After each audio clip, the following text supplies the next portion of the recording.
안녕하세요. 오늘의 이야기 시작합니다.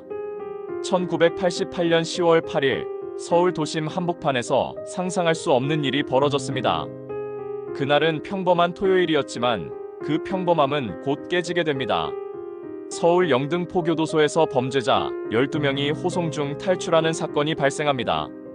이들 중 일부는 단순 절도범도 있었지만 강도, 살인, 조직폭력배 출신도 섞여 있었죠. 그중 한 명, 지강원.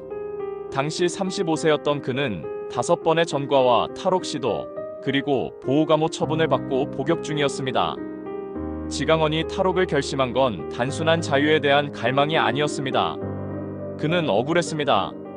형기를 마쳤음에도 사회에 위험하다는 이유로 무기한 보호감호 처분을 받고 끝없는 수감 생활을 이어가야 했기 때문입니다. 지강원은 말했습니다. 돈 있는 사람은 풀어주고 돈 없는 사람은 계속 감옥에 가둔다. 유전무죄, 무전유죄다. 이 짧은 문장이 사건의 본질을 단적으로 드러냈습니다. 도망친 12명 중 대부분은 금세 붙잡혔지만 끝까지 잡히지 않은 5명, 그중 4명이 서울 서대문구 북가좌동의 한 가정집에 숨어들며 상상조차 못할 상황이 벌어집니다. 무장한 탈옥범들이 일반 시민을 인질로 삼아 9일 동안 대치하게 된 겁니다. 당시 인질로 잡힌 가족은 평범한 중산층 가정이었고 그들의 삶은 하루아침에 지옥이 되었습니다. 범인들은 총기와 칼을 들고 있었고 집안에서는 긴장과 공포가 짙게 깔렸습니다. 놀랍게도 이 모든 상황은 TV로 생중계됐습니다. 대한민국 역사상 처음이자 마지막이 될지도 모를 인질극 생중계. 전 국민이 숨죽이며 그 상황을 지켜봤습니다. 그렇게 흘러간 9일, 범인들은 인질들과 함께 라면을 끓여 먹고 TV를 보고 담배를 피우기도 했습니다. 처음에는 극도의 공포에 떨던 인질들도 시간이 흐르며 이상한 동정심과 교감을 느끼게 됩니다.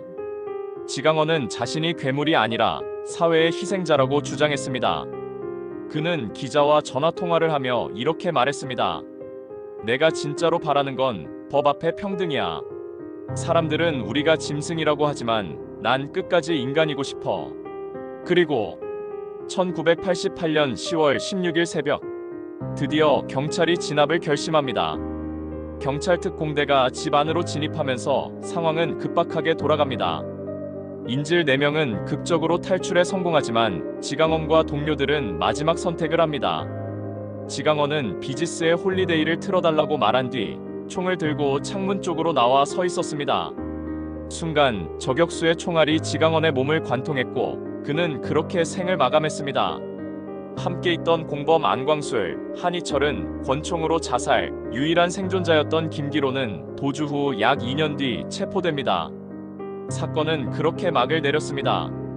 하지만 정말 끝이었을까요? 유전무죄, 무전유죄. 이 외침은 한국 사회 전반에 큰 울림을 남겼습니다.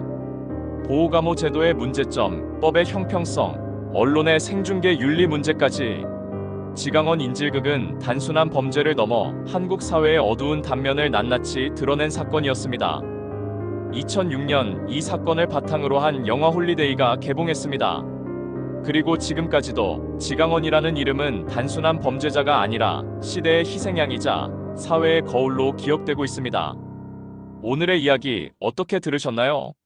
우리는 이 사건을 통해 단지 한 사람의 탈옥과 인질극을 본 것이 아니라 당시 한국 사회의 불평등과 부조리, 그리고 인간의 존엄성에 대한 질문을 마주한 것인지도 모릅니다.